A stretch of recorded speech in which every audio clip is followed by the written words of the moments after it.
And now an analysis of the operational situation on the Kramatorsk and Toretsk fronts. The bloody rampage of the enemy's army continues here as well. In the Kramatorsk direction, the aggressors stormed the defense forces' positions in the areas of Chasiv Yar, at Novomarkovo, and towards Bila Hora. Our defenders stopped 2 offensive actions by the enemy. Currently, 3 more clashes are ongoing. In the Toretsk direction, since the beginning of the day, there have been 3 clashes, in the areas of Sherbinivka, Druzhba, and towards Estelivka. According to unofficial information, Ukraine has increased the production of its 155mm self-propelled artillery system, Bohdana, from 6 units per month in 2023 to 36. And it is Bohdana that greatly assists our defenders, including on the Toretsk front line. How exactly this happens will be explained and shown by TSN, military correspondent Andriy Tsaprienko.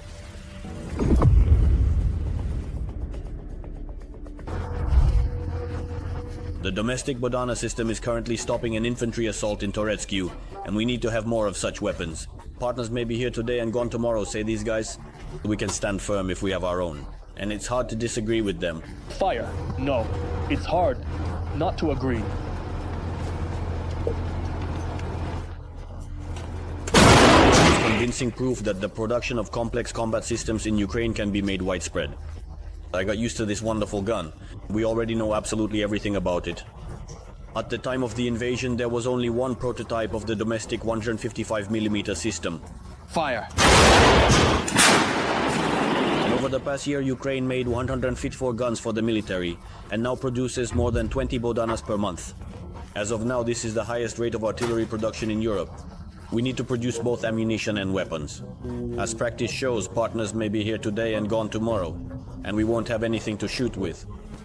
Although the Bohdana is not as automated as its western counterparts, here near Toretsk the gun has proven to be a very accurate and long-range weapon. Fire when ready. Fire. A difficult direction. 20, 30, 40 shells per day are fired. The Russians are just gaining momentum. It's summer right now, and everything is just starting for them. The defense of Toretsk is the longest battle of the entire war with Russia, more than 10 months, longer than Bakhmut. The 100th Brigade and other units currently hold about 1/5 of the city. There is no front line here. Ukrainian positions can be deep in the enemy's rear and vice versa.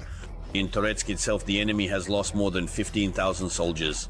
Thousands of bodies lie among the ruins of the city because no one retrieves them. There are constantly many of them. Too many. It feels like they never end and never will. But to say that they have had any significant success, no. There is partial success. But I'll say this. If we lose a position, by a certain time of day that position is destroyed, along with whatever entered it. The Russians do not spare their own. If they notice the Ukrainian armed forces taking prisoners, they try to eliminate them.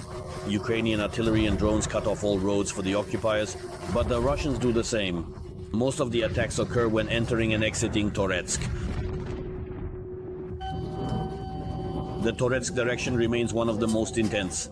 Without Toretsk, the occupiers cannot encircle Kostiantynivka, the main logistics center of the Ukrainian defense. Fire!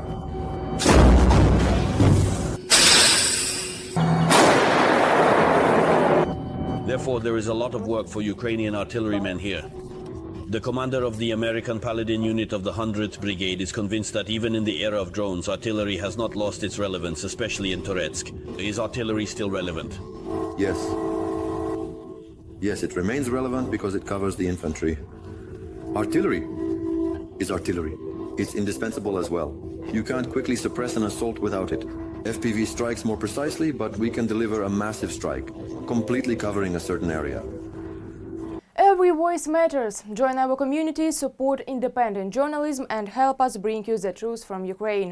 Become a member of Ukraine today. Join us now.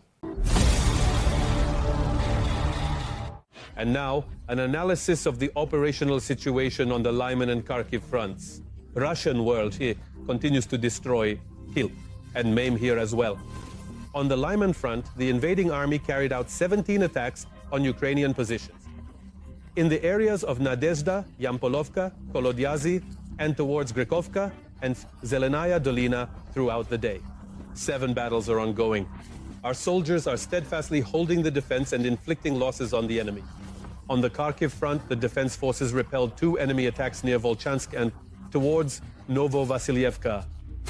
The war-torn Ukrainian city of Kharkiv continues to suffer from the enemy's brutal bombings. On the evening of April 29th, the Russians launched a massive strike on Kharkiv. The Shevchenkivsky, Kivsky, Saltivsky, and Slobitsky districts were under attack.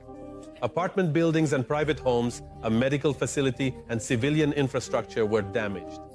Unfortunately, there are reports of many casualties, more than 40. All the details in the next report by TSN journalist Yulia Boyko.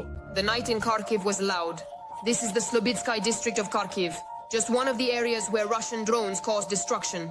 Around 10:30, the city's residents heard a distinctive hum, and then the explosions began.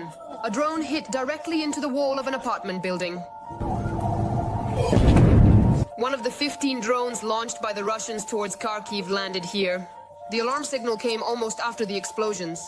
Around 10:30, residents heard a hum, and a few seconds later, the apartment building shook. The blast wave shattered windows in several entrances, and debris damaged cars, homes, and people. Caught us by surprise. Were you already going to bed? Well, we were about to. It was 10 o'clock, almost 11, on the 11th. It banged loudly, very loudly on the 17th over there, on the 2nd at the hospital. We all neighbors? All the neighbors ran out into the corridor. The whole apartment was covered in glass and soil from the flower pots. It was something terrifying. I took a shower, had dinner, and went to bed with my kids. 10 o'clock, 1 explosion. Second explosion, I ran out in just my underwear. We all ran out. I got hurt right here. It's not permanent, I'll be honest with you. A total of at least 77 residential buildings were damaged in 3 districts of the city. More than 1,500. Windows were shattered, 14 roofs, and the infrastructure was destroyed. In the 8-story buildings, the structures were damaged. The house hit by the Shahed suffered the most damage. Here, the boiler room was damaged and almost all the windows were shattered. If we assess the degree of damage to the house in terms of the percentage of broken windows, it would be around 80%, because the apartments are complex and each apartment has an exit on 2 sides of the building. We're still figuring out the equipment, we don't know yet. The rooftop boiler room is also in question because it was the closest to where it hit. Some streets were flooded due to the destruction of water pipes. An enterprise and a hospital were also damaged. The impact was quite significant. The impact was near the hospital, in residential buildings, in private homes, multi-story residential buildings, and industrial enterprises. Our city's engineering infrastructure was damaged.